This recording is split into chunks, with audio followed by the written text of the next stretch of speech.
Hello and good afternoon. My name is Shaikhah Alainati. I'm here to present my paper, Instructors' Perception of Online Learning in Kuwait, specifically. I have one of the co-authors, Dr. Faiza Hamad. He's also with me in this paper, and Dr. Rana Al-Haji. I'll start with the introduction, literature review, methodology, results of discussion, conclusion, and then final recommendations. I'll start with the highlighting the role of human resource management. They have a very important role in utilizing employees' effort to make these organizations reach their goals. So they do several things, of course. They recruit, they hire, they fire, of course. They do a little bit of employees assessment, offering supports, guidance, trainings, etc. At the same token, faculty members are also considered as employees of their educational institution. Therefore, we need to look closely to faculty members, how to train them, how to make them a better employees or a better educator for their fields.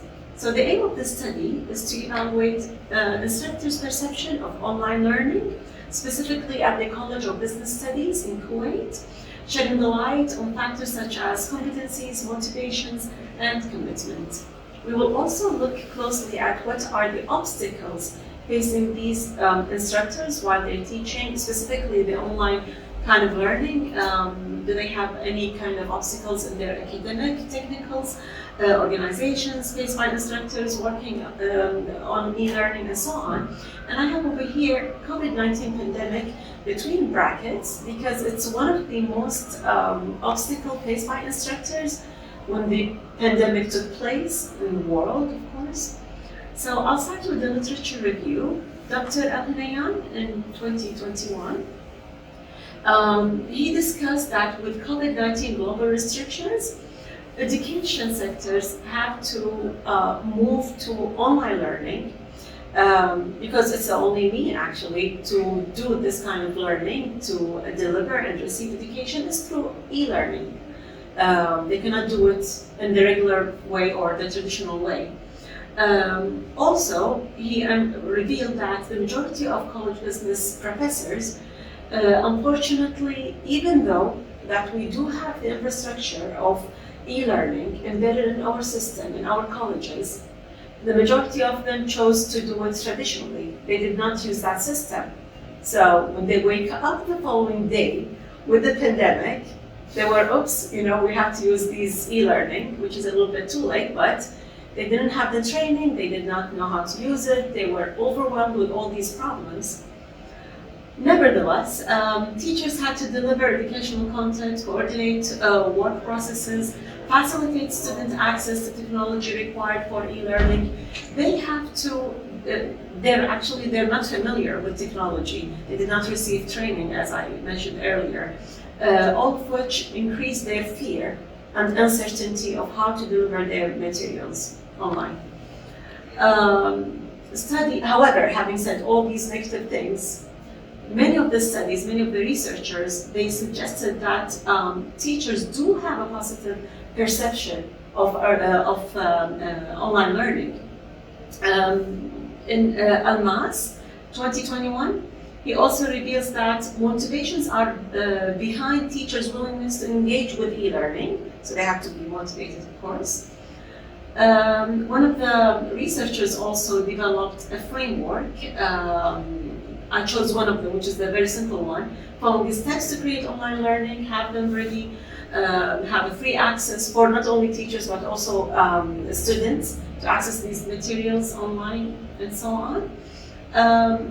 Also, a study investigated the relationship between e-learning and commitment. One of the positively impacted for the commitment are 4 variables or 4 factors. One of them, learner satisfaction, 24-hour access to training materials, personalized learning, and efficiency. Another study examined instructors' competency. They found that instructors should enhance both their resilience and their teaching competencies in order to be able to deliver their online content. Now for this research, we use a mixed method of quantitative and qualitative methods.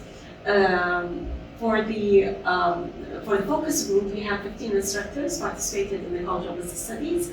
For the survey questionnaires, we have 309 participants, all instructors from different colleges of faith. So faith is like the big umbrella that have several colleges and universities and institutes as well. So we have 309 participants from there. So the study, the demographic data of this study, we used gender difference, and then eye competency, whether they have, these where the instructors have to evaluate themselves, whether they have a little bit of IT technology or average or high, so they rate themselves. And then teaching experience, it depends on the years of experience, of course. So our results, over here with the results, we have a ranking, as you can see at the last column over there. I will read only the first, or the first four ranks. The first one, or the highest rank, was teaching online has reduced the use of photocopy, of course, because we are online. There is no paper, no papers for exams and etc. Also, I prefer teaching in classroom while getting the benefit of e-learning platform. So that's what they found. Like they said, okay, well, yes, I do want to go back to face-to-face, which is initially what they were using at the very beginning. But then they said, well, why not use also the benefit of e-learning? And the third one, students unfortunately cheat a lot. One online, unfortunately, it is true. And then I'll go back.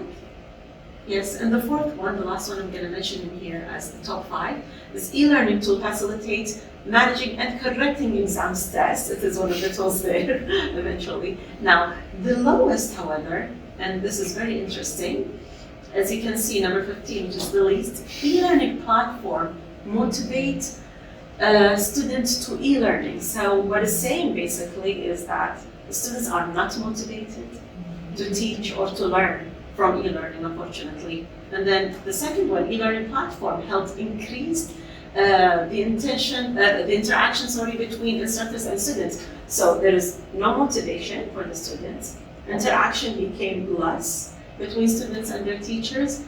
And then finally, e-learning platform has increased the quality of his teaching practices. So the quality even go down. No motivation, interaction is lower, and then finally, the quality of teaching, of course, got reduced, unfortunately.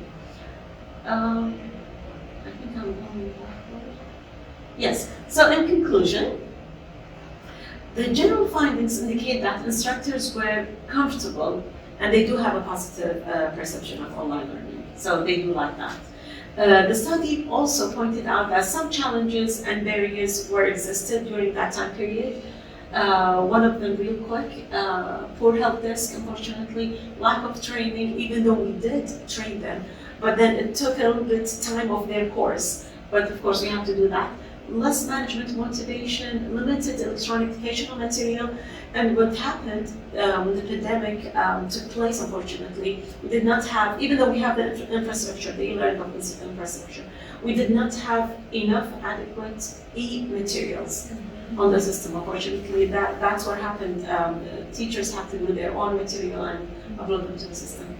Less students interaction using the system, the complexity of online learning infrastructure, and then finally, we do have some kind of cultural barriers or difficulties when we did move to online learning, unfortunately. So in our recommendation, numerous educational institutions use online education to foster collaborative learning environments. But before doing that, they need to study their classrooms, they need to study even their culture. How can we embed both of these systems, the traditional kind of teaching versus the online? How we can combine them together to get the benefit, the most of both systems together. So before you do anything, before you jump to e-learning or back to the traditional way, let's get the best of these two systems together for our own benefit. And that's it. Thank you so much. Any questions? I just wanted to react, sorry, because of my this Uzbekistani experiences. We also like survey teachers and students. Yes. And I'm just fascinated that in your case also, they use this LMS, learning management systems, as a repository. I'm just gonna dump everything, school-related materials, and I'm just gonna grade exams there. That's it.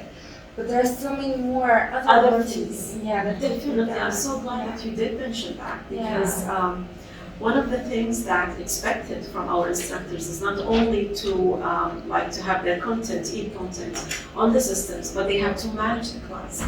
They have to enable students to go here or there, just to show them, to guide them at least. This is a part of the IT kind of technical issues they had to deal with. But it was not an easy task for them. Just for them to teach online was a little bit of a challenge. Adding all the other elements, made it even worse for them. But they did struggle at the very beginning, but then with the training, with a little bit of help here and there, teachers help each other, by the way. Yeah, so when we call each other, like, I cannot do this, what's going on, why the system is not allowing me this or that. So there was a struggle at the beginning, but it did work out. Yeah. In our case also, when we talked to students, they were like, because our teachers were saying that our system was bad, the LMS system, but students were like, no, it's actually good. They just don't know how to use it because they didn't come to training, Yes, the faculty didn't know how to use it. The faculty. Yes, in course design, same in our school too, because every faculty member puts in their things a little differently. Yeah. So the students don't know where to find stuff and it's not consistent. Exactly. And people aren't using good, I guess, online pedagogy or instructional design, I should say. Or there was another issue in our context, teachers would use so much collaborative and for fun activities that did not relate to content, just to show that they know how to use this technology. The students were like, what's the purpose? Like, tell me, like, explain me the formula and how to use it. I don't want to do all this I fun. know, exactly. Yeah, so where is this balance, right? Well, see, there is, in HR, people are comfortable with it, what they know. And then when they have something new, whether instructors or students, they don't like the unknown, let's say. So it creates this overwhelming of, what if I couldn't learn it? What if everybody moved on and I stayed where I am? So this uncertainty creates a lot of agony in not only instructors, but also students themselves, even though, in my opinion, nowadays the younger generation are more technical oriented than instructors. But still, when the pandemic took place, it was a little bit of a struggle at the very beginning. But once they tried it and they're like, okay, it's not that bad, then they were more comfortable about it. It takes time. That's all I'm saying. It takes time and experiment, and don't worry, just go with it, and then you will be fine. Thank you. Yeah, any more questions? Thank you so much. Thank you.